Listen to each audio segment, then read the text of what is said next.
నమస్తే. శ్రీ గురుభ్యో నమః. శ్రీమాత్రే నమః. ఆదిత్యాయ చ సోమాయ మంగళాయ బుధాయ చ గురు శుక్ర శనిభ్యే రాహవే కేతవే నమః. జూలై 13, 2024 నుండి ఆగస్ట్ 15 వరకు ఖగోళంలో ఓ ప్రత్యేకమైనటువంటి మార్పు కనిపిస్తుంది. ఈ మార్పు ఒక యోగం. ఆ యోగం ఏమిటి అంటే, కొన్నిసార్లు గ్రహాలు మనకు యోగించేవిగా, కొన్ని యోగించినవిగా ఉంటాయి. జన్మకుండలిలో సహజ సిద్ధంగానే కొన్ని కలయికలు, కొన్ని చూపులు, కొన్నింటి వల్ల మనకు ప్రత్యేకమైనటువంటి యోగాలు కనిపిస్తూ ఉంటాయి. అదేవిధంగా మనకు గ్రహచార అనేటువంటి మార్పు వల్ల, గోచారం వల్ల, గ్రహాలు తిరుగుతూ ఉన్నప్పుడు కొన్ని కలయికల వల్ల కొన్ని యోగాలు అనేవి ఏర్పడతాయి. ఆ విధంగా మనకు ప్రస్తుతం వృషభ రాశిలో ఉన్నటువంటి గురువు ఇప్పటికే ఉపస్థితిలో ఉంటే, మరి కుజుడు తన యొక్క మార్పు వల్ల గురువుతో కలుస్తున్నాడు. ఎప్పుడైతే గురువుతో కుజుడు కలిసినప్పుడు వచ్చేటువంటి ఒక ప్రత్యేకమైనటువంటి యోగాన్ని, దీన్ని గురు మంగళ యోగం అంటాం. మనకు తెలుసు, ఇప్పటి వరకు అనేక రకాల యోగాలు ఉంటాయి. గురువుతో కొన్నిసార్లు రాహువు కలుస్తూ ఉంటాడు. అలాంటప్పుడు గురు చండాల యోగం అంటూ ఉంటారు. అలాగే చంద్రుడు కలుస్తూ ఉన్నప్పుడు గజకేసరి యోగం అంటాం. అదేవిధంగా ఇక్కడ కుజుడు అంటే మంగళుడు అనేటువంటి నామం ఉంది కాబట్టి ఇది గురుమంగళ యోగం అవుతుంది. గురుమంగళ యోగం ఎప్పుడు కూడా ఎవరికైనా సరే మంచిని ఇస్తుంది. ఇప్పుడు సహజంగా మనం చూడాలంటే కొన్ని కారకత్వాలు మనకు తెలిసి ఉండాలి. కారకత్వాల్లో కనుక చూస్తే కుజుడు అంటే ధైర్యం, సాహసం, భూమి, గృహ సంబంధమైనటువంటి విషయాల్లో మనకు యోగించినప్పుడు మంచి చేయడం, యోగించినప్పుడు కొంత అటు ఇటుగా ఉండడం అనేటువంటిది సహజంగా అందరికీ తెలిసినటువంటి ఒక కారకత్వం. మరి గురువు ఏ రాశిలో ఉంటే ఆ రాశి యొక్క కారకత్వాన్ని పెంపొందింపచేయడం ఆయన సహజ లక్షణం. అంతేకాదు, గురువు అంటే అంటే పాపాలతో కూడి ఉన్నటువంటి జాతకంలోనైనా ఆ రాశిలో గురువు ఉన్నట్టయితే ఇవన్నీ వెళ్ళిపోతాయి అంటారు. అంటే గురువు మూలంగా మనకు ఆ పుణ్యాలు తేవడం, గురు దృష్టి ఉంటే చాలు, గురు యుతి ఉంటే చాలు అన్నది మనకు జ్యోతిష శాస్త్రం చెప్పేటువంటిది. మరి అలాంటప్పుడు గురువుతో కుజుడు కలయడం వల్ల, ఆ కలయిక వల్ల ఇది గురు మంగళ యోగం అంటారు.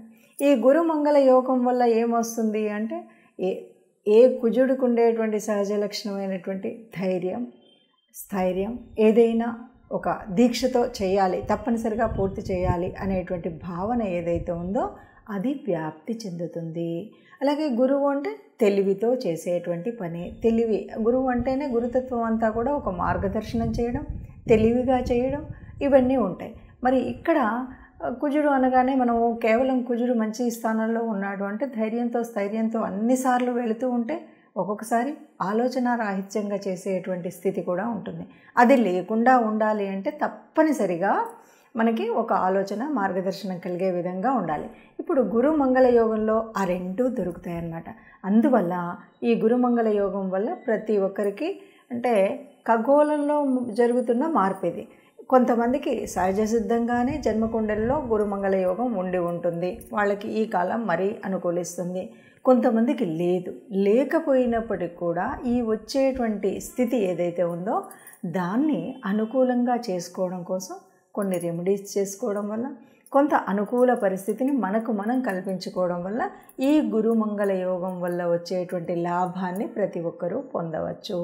అందుకు ఈ గురుమంగళ యోగం వచ్చేటువంటి పరిస్థితి ఎలా ఉంటుంది, ఏ రాశి వారికి ఎలా ఉంటుంది అది తెలుసుకోవడానికి ముందు ప్రతి ఒక్కరు కూడా దాన్ని ఒడిసి పట్టుకోవడానికి, ఖగోళంలో ఉన్నటువంటి మార్పు అయినప్పటికీ కూడా దాన్ని మనం కూడా స్వీకరించడం కోసం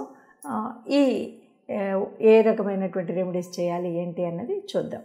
తదుపరి రాశి కుంభరాశి. కుంభరాశి వారికి చతుర్థంలో ఈ యోగం జరుగుతుంది, గురు మంగళ యోగం. నిజం చెప్పాలి అంటే కుంభరాశి ఇప్పుడు ఏళ్ళనాటి శనిలో ఉన్నటువంటి కాలంలో ఇది ఒక చిన్న ఆశాదీపం. ఎందుకంటే ఏళ్ళనాటి శని అనగానే కష్టాలు ఇప్పుడిప్పుడే ప్రారంభమైనటువంటి కష్టము, అననుకూలత, అనారోగ్యం ఇవన్నీ కూడా మనం చవి చూస్తూ ఉన్నటువంటి పరిస్థితుల్లో ఇప్పుడు ఈ గురుమంగళ యోగం చతుర్థంలో కనిపించింది. చతుర్థంలో అంటే ఇది కుటుంబ స్థానం. కుటుంబ స్థానంలో చక్కగా తల్లికి సంబంధించినంత వరకు చాలా సపోర్ట్గా ఆరోగ్యంగా తల్లి అంటే కుంభరాశి వారి యొక్క తల్లికి బాగుంటుంది. వారి యొక్క ఆరోగ్యం కానీ ఆర్థిక వ్యవస్థ కానీ అట్లాగే కుటుంబంలో ఏవైనా చికాకులు చింతలు ఉంటే అవి తొలగిపోయేటువంటి పరిస్థితి ఉంటుంది. మొత్తంగా చెప్పాలి అంటే గురు మంగళ యోగం వల్ల ఇప్పటి వరకు లేనటువంటి అనుకూలతలన్నీ కూడా కలిసి వచ్చేటువంటిది ఉంటుంది. కొద్దిగా శ్రమ పడితే మీరు పెట్టినటువంటి పెట్టుబడులకు సరిపోయినటువంటి వ్యాపారం అలాగే ఉద్యోగ స్థితిలో ఉన్నతి ఇవనేవి కనిపిస్తాయి. కాకపోతే కొంతగా మిగతా రాశులకు చెప్పినంత సులువుగా కాకుండా తప్పనిసరిగా రెమెడీస్ చేసుకోవాలి. తప్పనిసరిగా మనం ఈ ఆరోగ్య పరిస్థితి ఇవన్నీ కూడా ఉన్నటువంటి స్థితి కొంత మెరుగవ్వాలంటే చెప్పబోయే రెమెడీస్తో పాటు మనం కొద్దిగా అంటే ఆ గురు అనుకూలత కోసం ప్రయత్నం అయితే చేస్తూనే ముందుకు వెళ్ళాలి. అలా చేసినట్టయితే కుంభరాశి వారికి ఉద్యోగరీత్యా వ్యాపార రీత్యా అలాగే కుటుంబ రీత్యా తప్పనిసరిగా బాగుంటుంది. అది మనం ప్రత్యేకించి చేయక్కర్లేదు. తప్పకుండా అనుకూలమైనటువంటి వాతావరణం కుటుంబం నుండి కలిసి వస్తుంది అని చెప్పచ్చు. వరకు మనం రాసుల్లో ఒక్కొక్క దాంట్లో ఎట్లా ఉంటుంది అని మనం అనుకున్నాం. ఇప్పుడు ఈ రాసుల్లో ముఖ్యంగా ఈ ఫలితాన్ని మనం ఖగోళంలో ఉన్నటువంటి పరిస్థితుల మార్పును మనం స్వీకరించాలి. నిజంగా ఎవరెవరికి ఇది లాభం అవుతుందంటే కొన్ని రాశులకు ప్రత్యేకించి బాగా లాభం అవుతుంది. ఎవరికి అంటే కుజుడి యొక్క స్వస్థానాలు. కుజుడి యొక్క స్వస్థానం అంటే మేషం వృశ్చికం. అది కాదు అంటే వాటి యొక్క ఉచ్చస్థానాలు కూడా ఉపయోగపడతాయి. అంటే కర్కాటకం ఏదైతే ఉందో గురువుకి ఉచ్చస్థానం. అలాగే మకర రాశి ఉంది. మకర రాశి మరి కుజుడికి ఉచ్చస్థానం. ఈ స్థానాల్లో ఉన్నటువంటి వారికి ఒక రకంగా ఉపయోగపడేటువంటి స్థితే. మరి వీళ్ళకైనా మిగతా వాళ్ళకి లేదా అంటే తప్పనిసరిగా అందరూ దీన్ని ఉపయోగించుకోవాలంటే కొన్ని రకాల రెమెడీ చేయాలి. ఎందుకంటే గురు కృప ఉన్నట్టయితే చేసేటువంటి ఆలోచన సరిగ్గా ఉంటుంది. గురు కృప కలగాలి అంటే మనం తప్పనిసరిగా మనం చూస్తూ ఉంటాం. కొంతమంది ఏ రకమైన పనులనైనా చాలా అవలీలగా చేయగలుగుతామనే నమ్మకంతో ముందుకు వెళ్ళగలుగుతారు. కానీ కొన్నిసార్లు తప్పటడుగు వేయడం అనేటువంటిది జరుగుతుంది. కారణం అప్పుడు అంటూ ఉంటారు తొందరపాటు వల్ల అయింది, కొద్దిగా ఆలోచించుంటే బాగుండేదని. ఆ ఆలోచన విధానం కావాలి అంటే తప్పనిసరిగా గురువు యొక్క ఆశీస్సులు ఉండాలి. మరి మనం ఏం చేయాలి? ఇప్పుడున్న పరిస్థితులు నిజంగా ఇప్పటికీ కూడా మీకు మార్గదర్శనం చేసేవాళ్ళు గురుతుల్యులు ఎవరైనా ఉంటే కూడా ఇప్పుడు ఈ కుజుడి యొక్క మార్పు సహజంగా మనకు 45 రోజుల వరకు ఉంటుంది. అంటే ఒక రాశి నుండి ఇంకొక రాశికి వెళ్ళడానికి 45 రోజులు. ఈ 45 రోజుల కాలం ఏదైతే ఇప్పుడు గురువుతో కలిసి ఉందో, గురువుతో యుతి ఉందో, ఈ కాలంలో తప్పనిసరిగా గురుస్తుతి ఎవరికి చేయాలి అంటే మీకు సహజ సిద్ధంగానే ఉన్నటువంటి మీ గురువులు ఎవరైనా ఉంటే గురువుగారిని వారి యొక్క ఆశీర్వచనం తీసుకోవడం కోసం వెళ్ళడం, వారికి పళ్ళు ఫలాలు తీసుకువెళ్ళడం ఇలాంటివి ఒకటి. లేదు గురుతుల్యులైనటువంటి వారు ఎవరైనా ఉంటే వారి దగ్గరికి వెళ్ళడం అది రెండవది.